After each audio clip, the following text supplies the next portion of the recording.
Hello, welcome to another awesome episode of the One Great Work Warriors.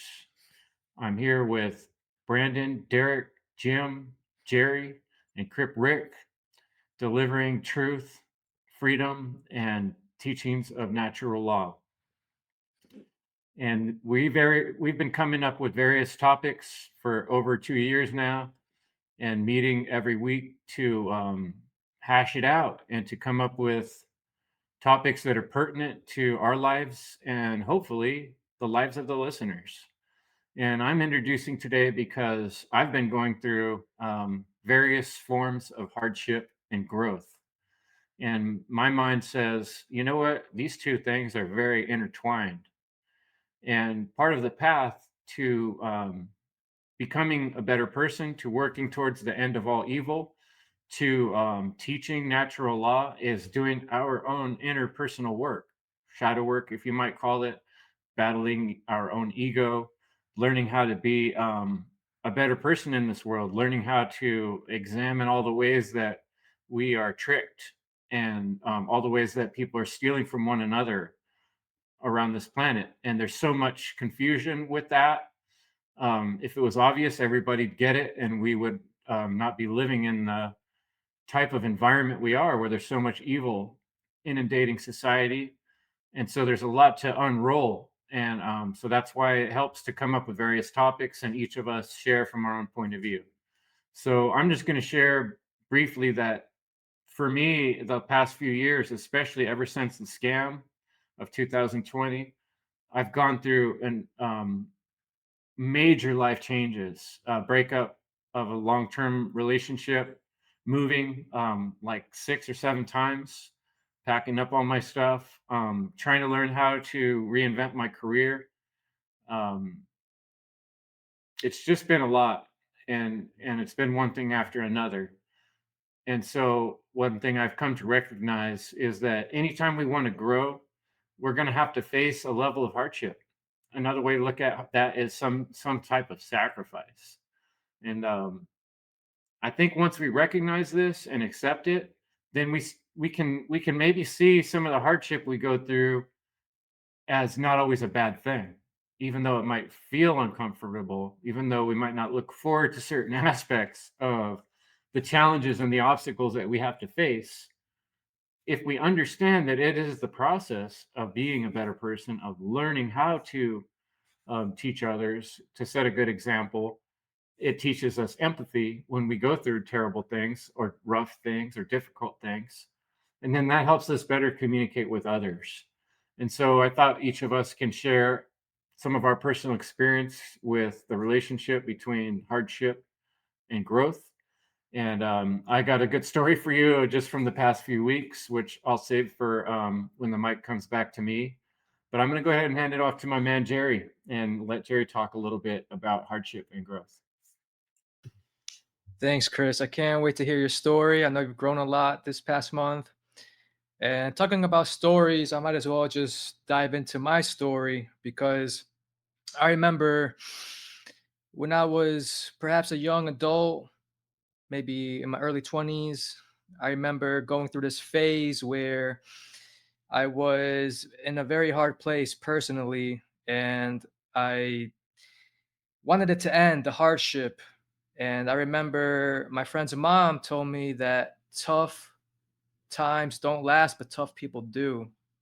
And I was at a point where I had no ounce of toughness in me. And then I joined the military, and I remember being very depressed. And I even thought about suicide, not saying that I was going to do it, but I had the thoughts. And then I came across this man named David Goggins talking about hardness.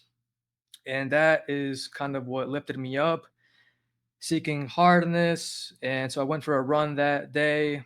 And ever since, I embrace hardship.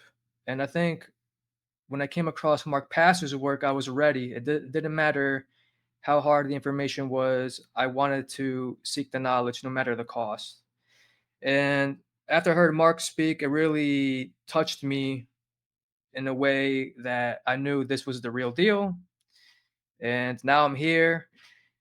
And I'm going to speak about where I'm at right now in terms of hardship and growth. Because as you guys know, I've been in debt, financial debt for a while, where I used to say, man, I'm tired of this, like just very black pilled in a sense. Why do I have to work for money? Yeah, yeah, yeah, and all this stuff. But now I look at it as an opportunity to grow. And I'm actually grateful that I'm in this position because I get to grow more skills because of it. I'm learning entrepreneurship skills. So I'm talking to people, I'm working on my sales skills, communication skills, adversity skills, all these things. So I'm looking at it now from a realistic perspective, you could say, and not a negative perspective, which it doesn't really get me any results. So yeah, I'll probably just leave it there for now and I can pass it to Derek. Cheers, and word up to Richard Grove with what you got going on with the entrepreneurship at good old autonomy. So yeah, we've spoken about a couple things in previous episodes. Perseverance comes to mind. I know we did one or two others that kind of correlate to this topic, and I remember in one of them we spoke about how weak men create hard times. On the macrocosmic level. And how can we flip the script, right? We're going to be looking for solutions on how we can overcome these hardships and dealing with adversity and all this stuff. And yeah, to the good old expression in the metaphor used applied to your life, going through whatever hardships and this and that the pressure within the coal mines or whatever, that creates and forms that diamond, right? So are you able to go through the alchemical process, put yourself through the Athenor, burn all the falsities, get through the distillery, and coagulate your higher self, anchored here in 3D type of thing, and you're going to be more in the flow of being the cause point to the effects around you, and you can steer clear of future hardships. Because what do we have all day, every day? A bunch of people walking around, sleepwalking, causing themselves and others a lot of self inflicted suffering, unfortunately. All these hard times, right? But no, people are bragging about, oh, well, like, I work hard, play hard. Yeah, I bet you sleep hard. Do you eat hard too? Do you heal hard? Are you going hardcore into the shadow work, in the inner work, and looking at yourself hard in the mirror? Like hard to the core. What else is in store? So, if you haven't noticed, and I've noticed this within myself as well, we tend to sometimes make it harder for ourselves than it actually need be, right? So, how can we, sometimes we have these impulsive reactions and this and that. We don't take the time to breathe, assess, and look at the situation that you're placed in with the objective perspective, because the truth isn't always what we want it to be. And it's gonna be more detrimental if we kind of ignore it, faint away from it, and all these things. We have to look to the causal factors of why the times that are hard and not easy per se, or more just in the free flow of universal law and how we navigate this reality by being aligned to it, right? So yeah, I like the expression as well of nose to the grindstone. Like any any tool in the forgery, right? Blacksmiths will tell you, word up to Justice Wagman, that axe to the grindstone. That there needs to be that hard friction on the metal for it to be refined and sharpened. So think about your skill set, your mind, your will force. What are you sharpening all your attributes with, you know? So yeah, and again, honesty is the best policy. Take those moments in the mirror and be brutally honest with yourself. Because once you get over these humps of dealing with these hardships, it's going to be better, and you're going to be more hands-on in regards to, nipping little shits in the butt. And then, there's going to be those hard times going to be few and far between, possibly.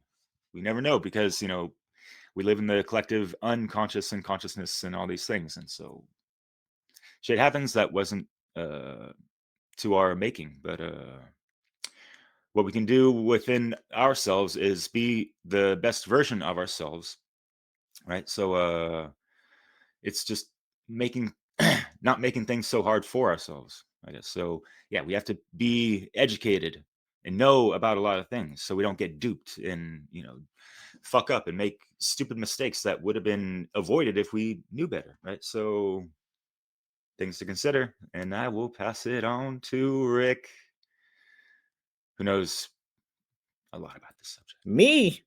Thanks. I'm just teasing. I'm trying to laugh because I'm so sorry, guys. I really am, but I'm here, and great points. And this is an interesting topic. I like this topic. I hope my words can and our talking give it justice, and give it its due things. I think it's a really important topic. Um, Hard times, because all of us at some point are going through them and still going through them. And I like you. I think Jerry said right, like hard times create hard men, and I like sayings like that, and these become sayings over time because they have a lot of truth to them. And so I've always liked forged in fire. I love that. And I think about that so often, and I think of these things to get through what I go through. I can really speak for myself in a lot of cases. These little things come to mind when I'm going through tough times. I think about these little sayings that are around for a reason, and I think of forged in fire. I think of a diamond, and I think of how do you get a beautiful diamond, right? It's pressure, and then I think of the saying, "What doesn't kill you will make you stronger," and I truly believe that. I think when Jesus, it's hard. This is a hard topic, guys. I can't.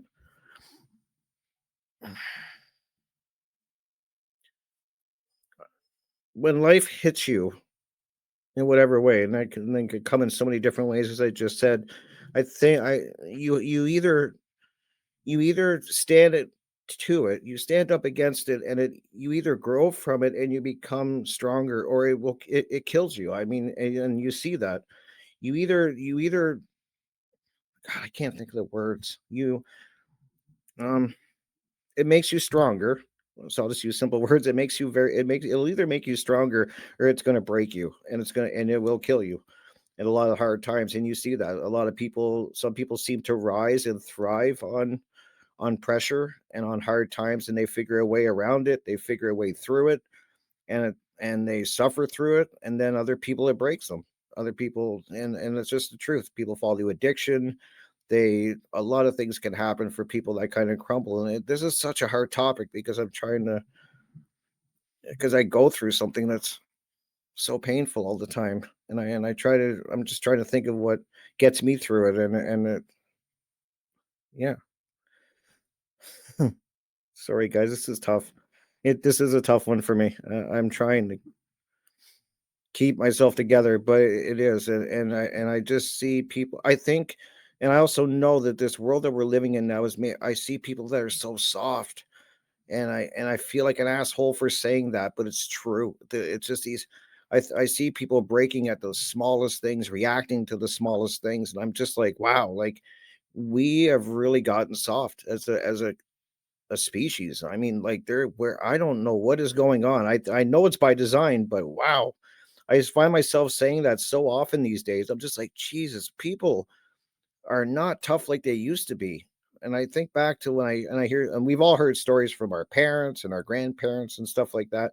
and they went and history, and the people went through some really hard times, and made them tough. Like they had this tough exterior, like this tough, and they had a lot of wisdom from all these tough times. A lot of knowledge comes from these tough times, and I just don't see people getting that now. I see people reacting. I see people being soft. I see people be getting triggered. And it's just this lack of, it's like kind of like Derek was saying, are you doing that work on yourself, man? And it's that lack of inner work that's happening. So I'm going to leave with that because I got some other things I want to say and I'm going to keep babbling. So I apologize, guys. I will pass it to you, Jim. All right. Thanks, Rick. Well, I think this is definitely a topic that everyone can relate to, right? Because you're not getting through this life without going through hard times, right? With my kids growing up, they would always be like saying, "That's not fair. That's not fair." And one of the messages I would always tell them is, "Life's not fair." Like, I don't know why. You gotta really learn that. Like, get it through your head that life's not fair. Stop thinking that it's because um, we're always talking about truth and beliefs and getting to those beliefs that cause harm to others, and the consequences of that. But I have beliefs, and this is something that I'm known for. That Earth is a school. I believe in reincarnation, and I believe that our souls come here to learn, and we knew it wasn't going to be easy. Like Earth is like the toughest, one of the toughest, right, places to come to for your soul, like for your soul's journey. And if you don't learn from it, you're just doomed to repeat um these cycles. But so that's why I have Earth School Farm and all that. But um making these videos is tough, right? Since the beginning, we've been doing this for 2 years. I was way more nervous in the beginning. This is the third year, right?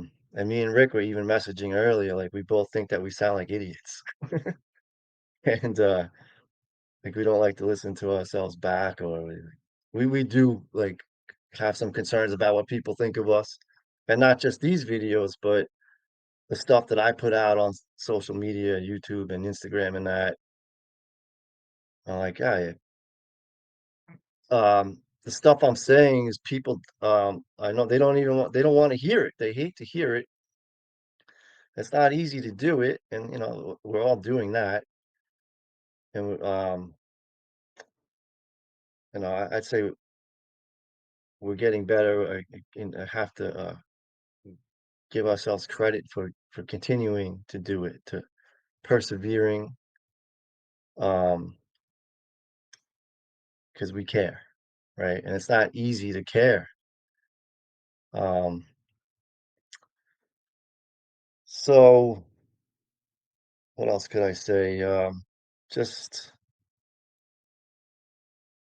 another thing that I've been through, just like Chris was saying, the same kind of hardships with getting divorced and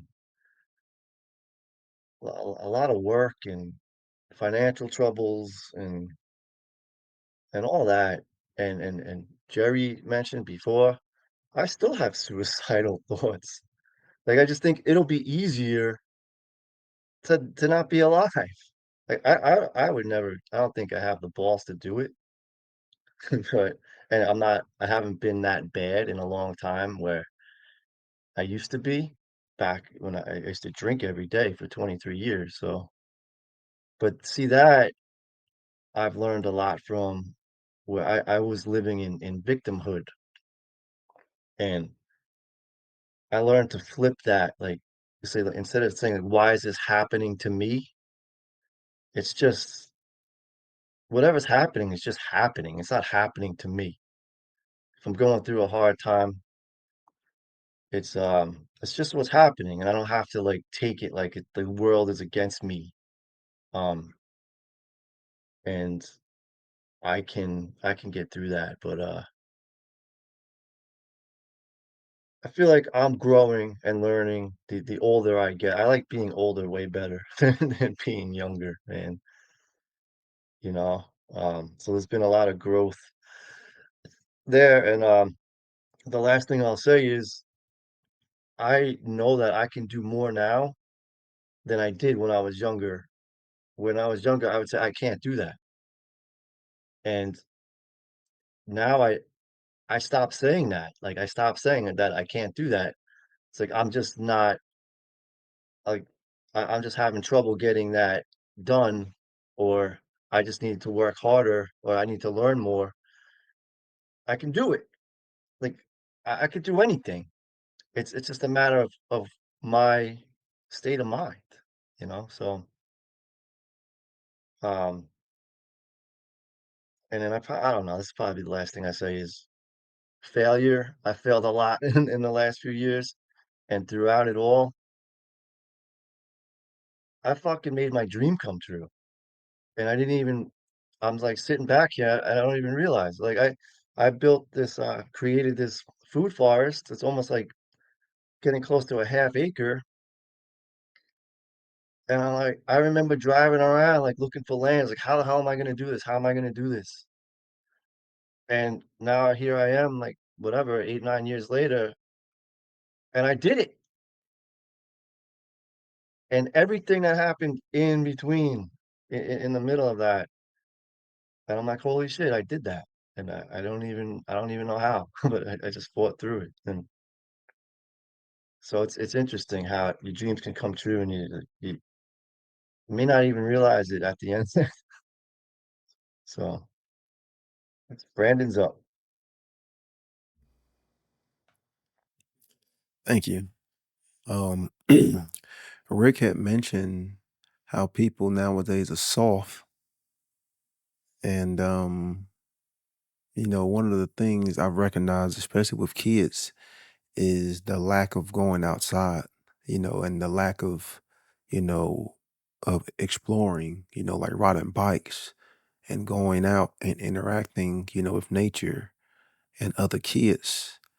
Because when I was younger, I would always ride my bike. Like we stay out all day. You'd be riding your bike all across the neighborhood, visiting.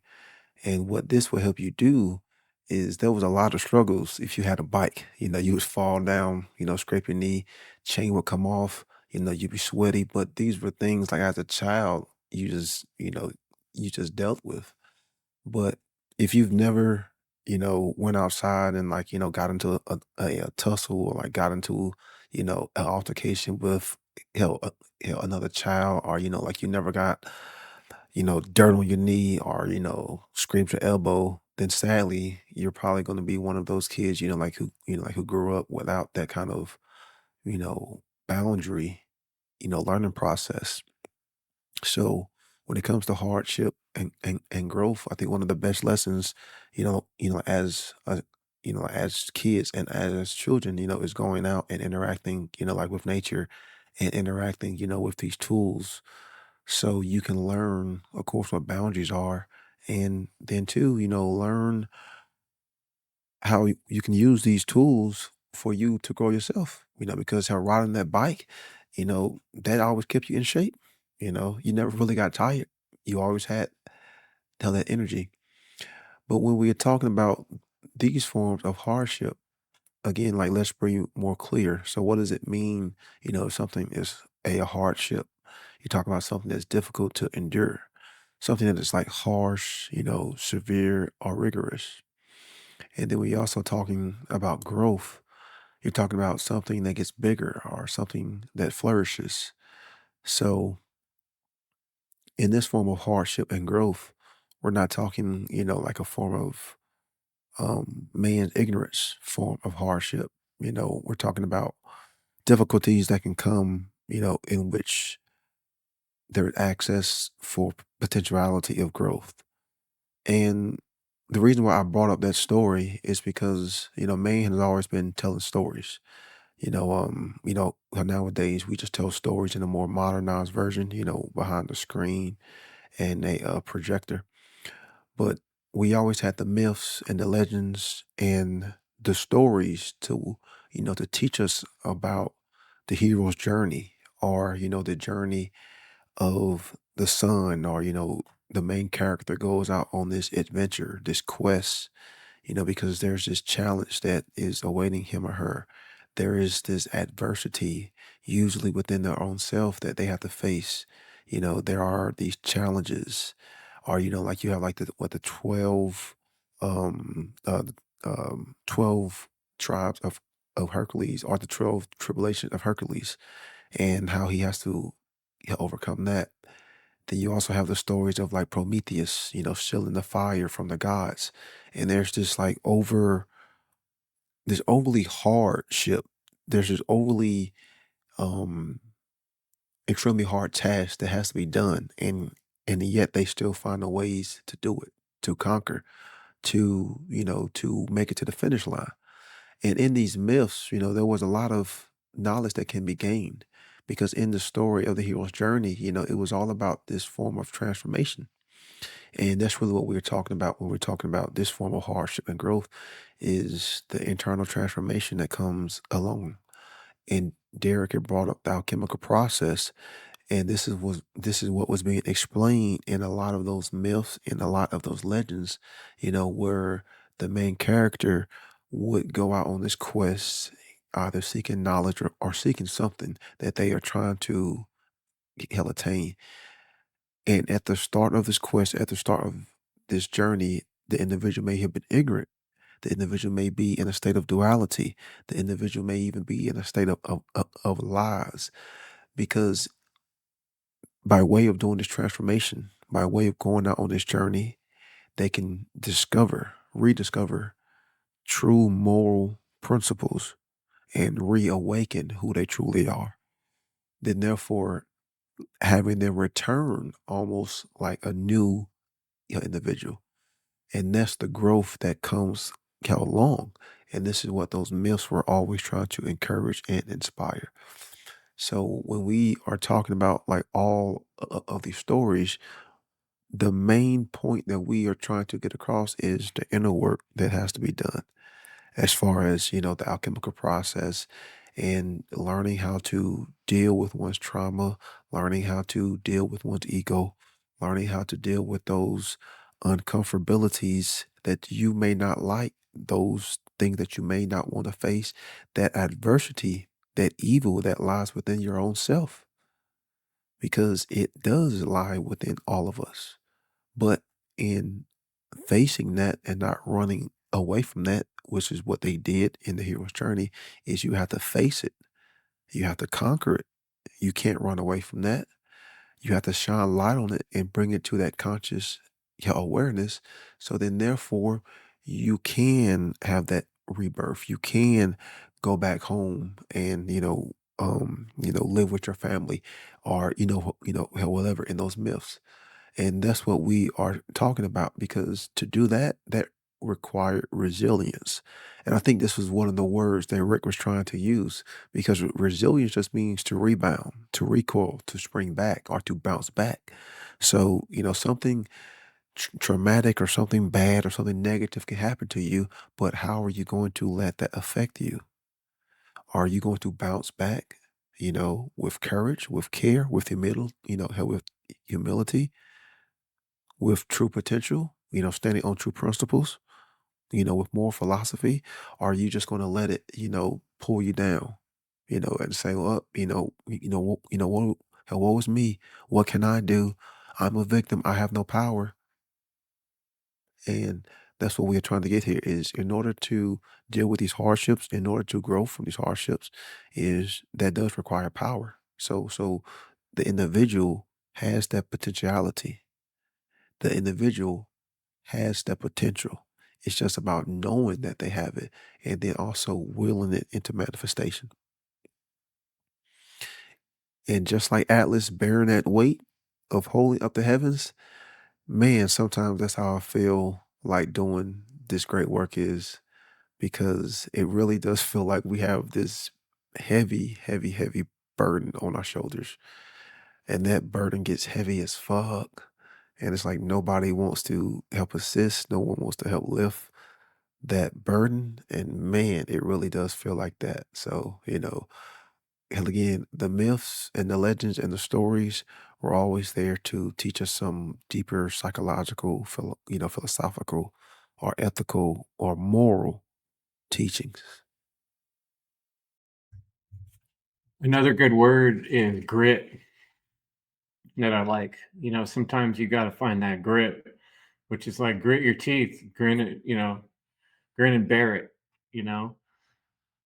Um, I had a father who was an amazing man, but one of his shortcomings is he would have anger explosions.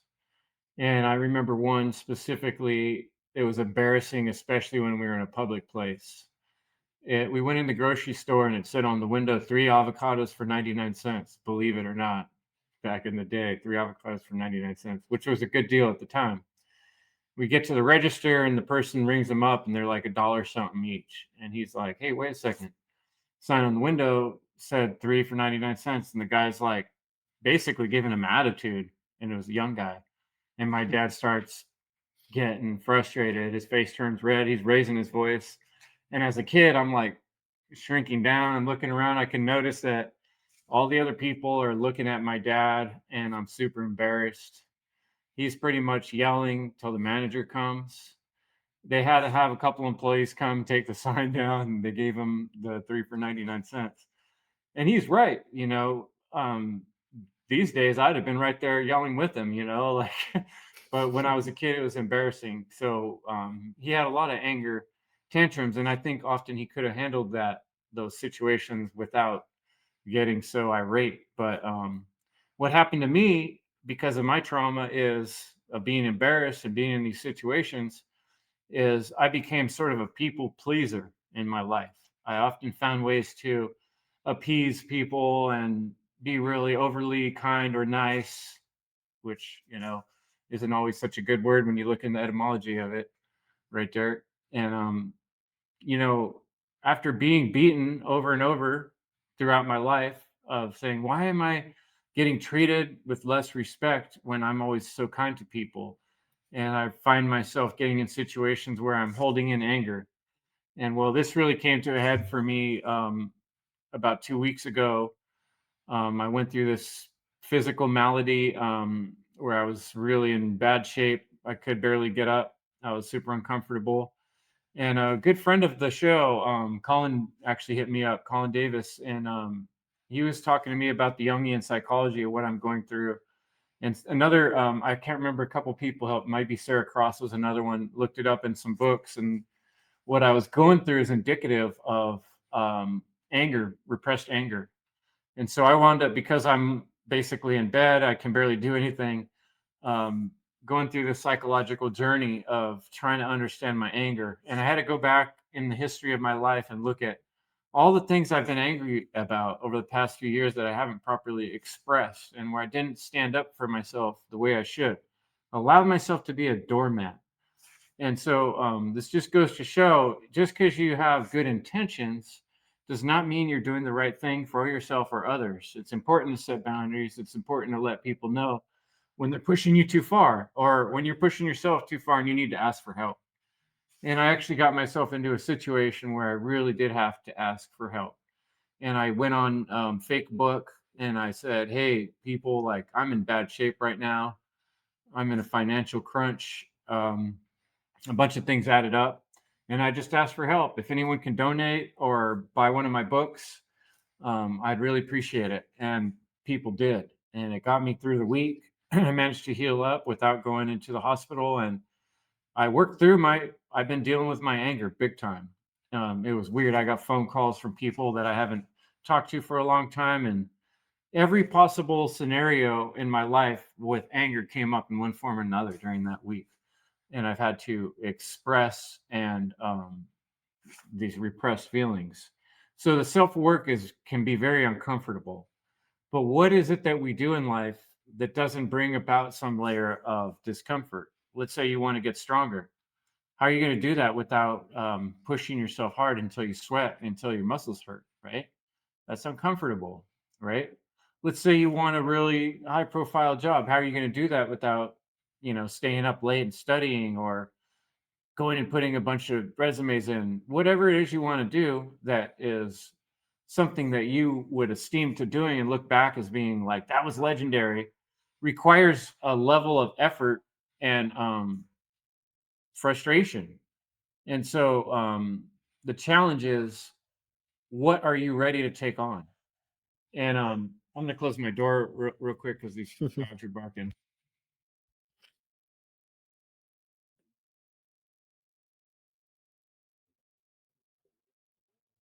Knock some stuff over in the process. That was fun. But so here's the other thing I wanted to compare it to. I wrote this book, the book that changed my life. I hope people get this book and it helps to change your life, but I can't promise you that. And one thing I explain in this book is that if you really go through this book and read these words and take them seriously and consider these things, you're going to go through a hard time. It's not going to be fun or easy. You can change your life, but you're not going to do it without struggle and really hard struggle. You're going to have a rough freaking time. I promise you that. But on the other side of that, you end up with meaning, purpose, and joy in your life for being a person with meaning and purpose and passion, which you don't get if you don't have those other things. So life is change. It's just one change after another. And do you want those changes to be all easy, comfortable ones? So you end up being like, well, I feel great. It was an easy, smooth transition from day to day, but nothing stands out and I don't really have any good stories to tell. No one really looks up to me and I don't really have anything to pass to the next generation. That's when, that's a choice you have. Or you take what we're talking about, you take your life seriously and you recognize that if you want to change your life, you have to accept the change that's going to come with that. And it's going to be levels of sacrifice, levels of discomfort. And we all have trauma from our childhood. There were problems with all of our parents, and our society is majorly fucked up, almost beyond all repair. So, whoever you are listening, you got trauma to deal with. I guarantee it, you do. And if you're not ready to deal with that, you need to get ready if you want to level up in this world. So, that's the challenge, and I'm going to pass it on. Thanks for listening to me, folks. I'll pick it up to go another round. So, one thing that stood out for me, Chris, was the repressed anger. And I empathize with you because I know what it's like living with someone or people that just have these anger issues and it's very uncomfortable. But I'm glad you see it for what it is. And yeah, I looked up the nice etymology, the word, and yeah, it's not what I thought it was gonna be. So I'm glad I looked that up. And yeah, what else do I want to say? There's a couple things. So I came across this one story which has to do with teamwork, basically. So let me go ahead and read it. So there's these life forms that scientists struggle to put it in a category. There's cellular slime molds and they're single-celled organisms. When they run into challenging times, like not having enough food, they'll start gathering together and they'll actually combine together to form into one larger organism. That's called a slug. And when they do this, they're actually able to move to better locations to get more food. The difficulty allows it to become something better. And so they're seeing they can get new capabilities like being able to cross over salt barriers by linking up with one that has learned how to do that. And the slime molds have been put into mazes to solve complex problems. So the gist is, I think as individuals, we must keep our eyes on the prize, which is true freedom. And we have to utilize, I want to say, our third eye and just say, look, there's requirements for this. It's going to take hard work. Let's do this. It's possible. So it's definitely worth it. And we have to put skin in the game, man. And the reason why I'm saying this is because usually, right, when say you put money down for something, oh, now I'm going to use myself as an example. Oh, now I'm more likely to follow through because I have skin in the game. And the truth is that we all are bound to one another in a sense, meaning if one person is enslaved, we all are to one degree. So we're all afflicted by slavery. So you just have to realize that and pick freedom if you're about that and start doing the great work. I'll pass it to you, Derek. Cheers, Jerry. And yeah, congrats on being included in the One Great Work Network. And riffing off of what you said, great example, by the way. My sister's a banana slug, EC Santa Cruz, but no, that's great because some of these hard times and challenges present the opportunity to be innovative, right? To overcome these obstacles in whatever way. And yeah, the teamwork aspect is great. I love that. And I played soccer for football, le foot. So the S word kind of trips me out sometimes when I'm in Europe. 20 years, and I learned so much, and like I put my body through the flipping ringer. Played at a pretty high level, hitting the gym like almost every day. You wake up, your body is fucking sore. Sometimes you pull a hamstring or get injuries, and we have to overcome these things.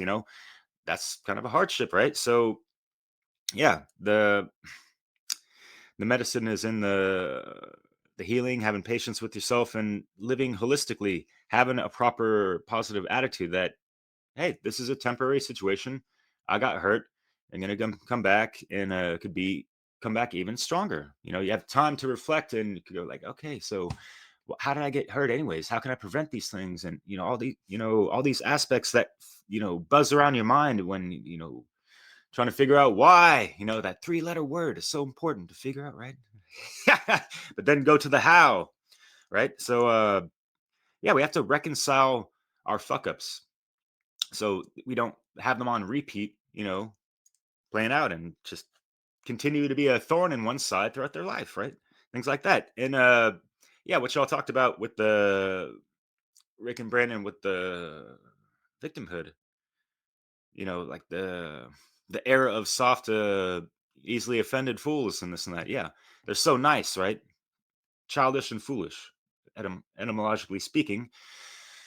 And yeah, it's true that a lot of people don't have enough real life experience, and then they kind of get flustered in the real world because they're used to this internet interaction and internet talk where they're not fucking held accountable, right? And it's kind of like when you grow up around people in school, you can tell that they've been sheltered and this and that, and compared to someone that's like gone through some hard times and this and that, but and you can see the level of maturity in someone of the same age who's gone through the ringer, as opposed to someone who's like sheltered and barely scratching the surface of reality type of shit. You know what I mean? So yeah, we could say and kind of downplay these things like, oh, people are complaining about, oh, this things are so hard and this and that, even though they're complaining about motherfucking first world problems like, oh, my battery's dead or whatever the fuck. It's like, do you know what the struggle is actually like, yo? And for all you pretentious, want to be woke and awakened individuals, it's a life-shattering experience. It's a paradigm shifting, soul retrieving and human weeping process. And at least for me, it shook me to my core. Uh, there, once you understand how fucked up things are, coming to those realizations, having to process it and understand, overstand, not let it affect you and get into the doom and gloom, black pilling and all that stuff, right? It's hard to come to grips with that in and of itself. And then it's hard to kind of like pull yourself out of that, extract yourself from all the problems, so you're part of the equation of solutions, right? It ain't easy, right? And it feels like Sisyphus getting, scissor kicked, and what the hell, right? You have some good, better examples, Brandon, but yeah, just that. For eternity, we're pushing this fucking boulder up because, the weight of the world doesn't want to be as light as a feather, so we can all rise together, type of thing, And folks can navigate themselves a little bit better if they would understand their astrological makeup way the hell beyond your sun sign and that kind of stuff. There's a cool meme. I should have brought this out, but goes like, I don't care about your sun, moon, and your rising sign. I want to know that nitty gritty, your Saturn, your Pluto, and Uranus aspects. How's that transiting in your life and all these things, and how are you able to, work with these planetary energies that we all have within ourselves that have different placements, right? That do have certain influences to whatever degree, right? People still think it's some kind of like made up fucking thing, what? And because they're caught up in the daily horoscope, pop psychology, and pop spirituality of a lot of things, and people think shadow work is some kind of walk in the fucking park. Are you absolutely kidding yourself? Wow. Okay. Yeah. Keep going like that. Let's see how that plays out. So yeah, the people need to really understand the law of attraction, because you're stuck in this pretentious aspect of how you think your life's going. You might have that victimhood, which I totally forgot to mention. So if you're stuck in those modes of trains of thought on a daily basis, that's what you're gonna magnetize. All right, so get with the fucking program and try to level up. And aligned to natural law, truth, freedom, and justice, finding the equilibrium, take to the scales, seventh gate, Libra. So yeah, sometimes we have to fuck around and find out with, how we experiment with the world and ourselves and this and that. People can take a safer route or whatever, and I'm speaking hella vaguely, but for example, this isn't some lipstick or whatever. A dog bit me. I had a pretty gnarly scar that's on my lip just last week. I was playing with the dog a little too much. I'm not much of a dog person, much more with the cats. But like this dog's trying to bully these cats in the house, and he's like grabbing people's food and this and that. And so I was like holding him back, and they're like, rah. See, I don't know how to restrain dogs. And so like, hey, I fucked around and found out the hard way, right? But he held a little grudge against me, but I was able to reconcile with that dog, and he loves me. I'm not there anymore, and he was almost about to cry when I left. Not because I don't have another guy to bite again, but no, you ever have a hard time or argument with someone, but you're able to make amends and reconcile it, and all of a sudden y'all become like pretty close friends and that kind of stuff. You see that the recoil, kind of like Brandon was talking about, so Yeah, that brings a whole new thing to bite your lip, right?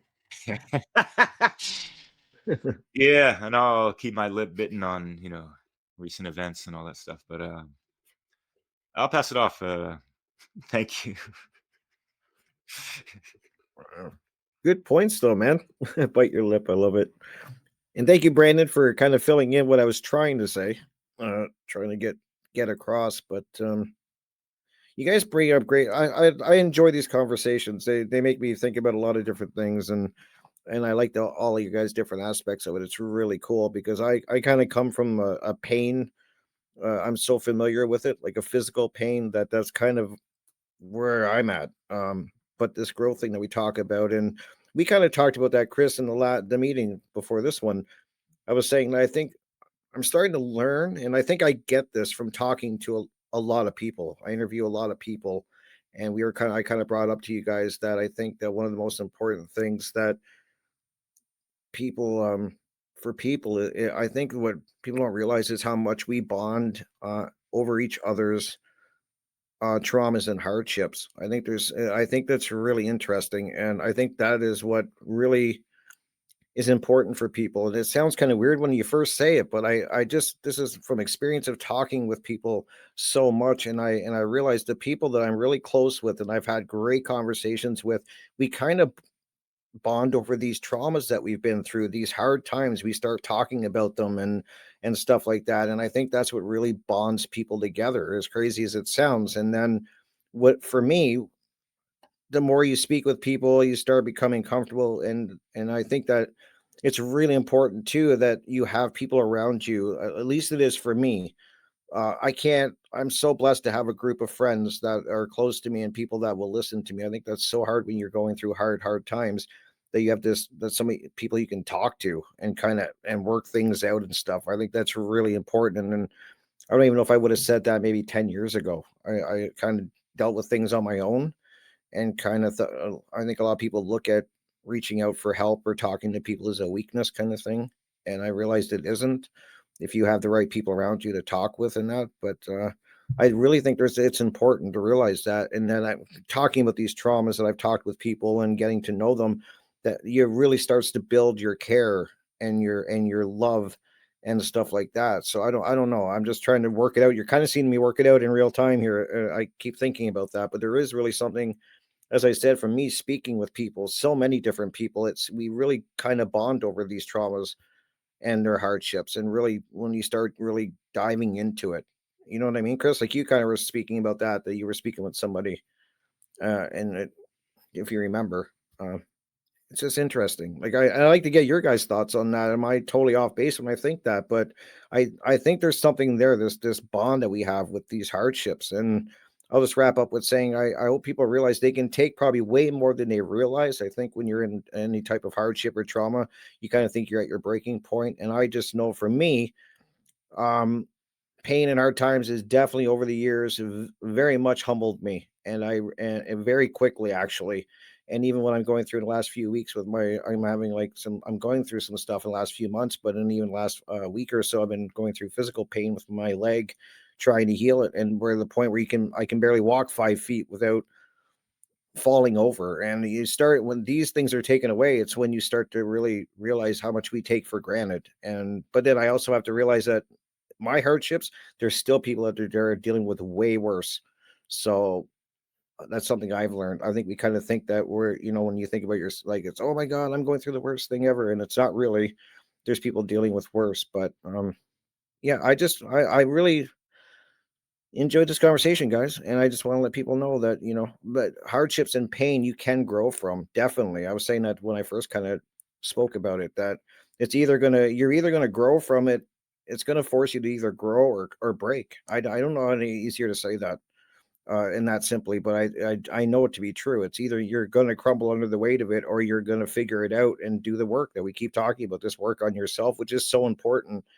And I know I would rather speak to people that have been through hardships and have been through some traumas, because I think I know from talking to these people, they got some real character, they've got some life lessons, they got usually have a wisdom about them.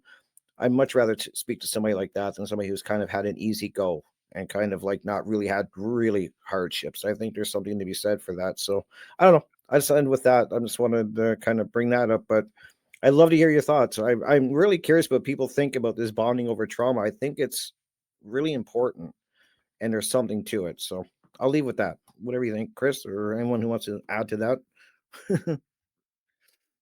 Yo, yeah, I think when it bonding over trauma, it can go a couple different ways. Yeah, you can bond in a good way, and people can heal from sharing their stories with each other. And then there's also people who bond over their victimhood, right? Good point. And like validating that those beliefs, and all that. And I think there's probably a lot more of that than the healing part, where people are connecting over being victims.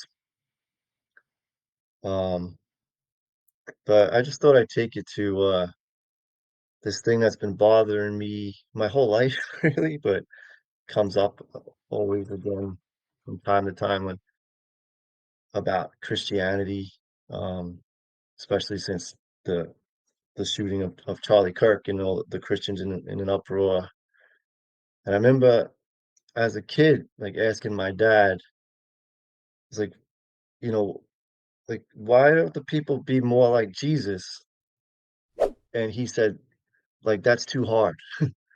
Like, that's not easy. It's like people are too flawed or whatever. And it's like, so just forget about that, right? Like, I had to forget about that, but I never could.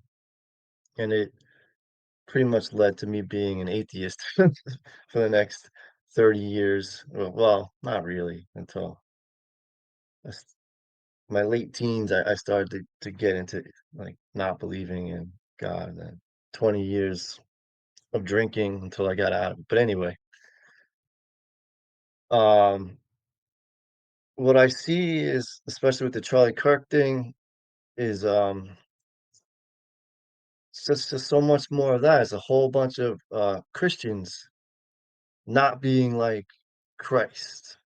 And that's, like, the hardest thing to do. It is like, to be like, you got all these billions of believers, but they're not achievers, right? Like,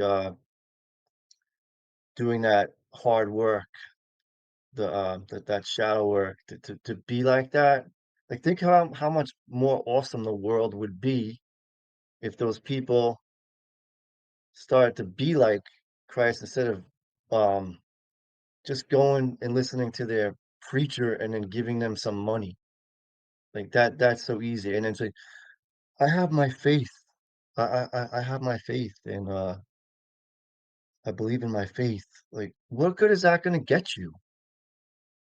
Sitting around and waiting for the second coming. What could be easier than that? Instead of being the second coming.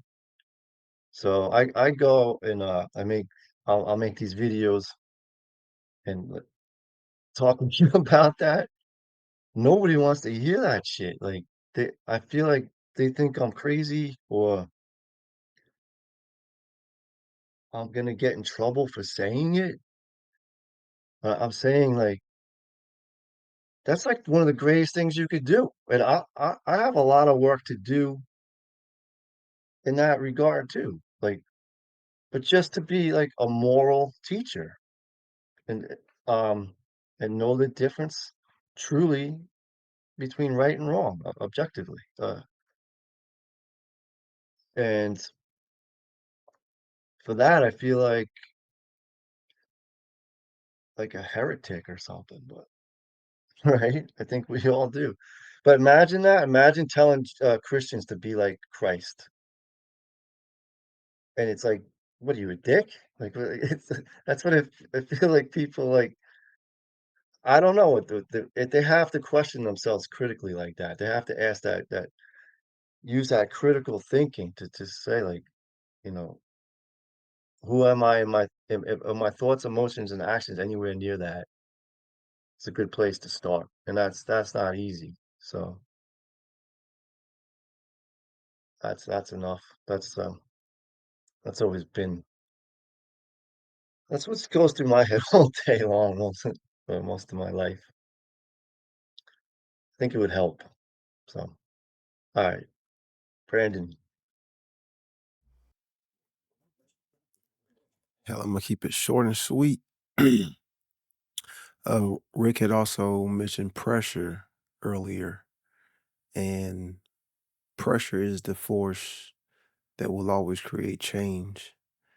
And doesn't matter, what that particular thing is, you put enough pressure on it, it's going to create change.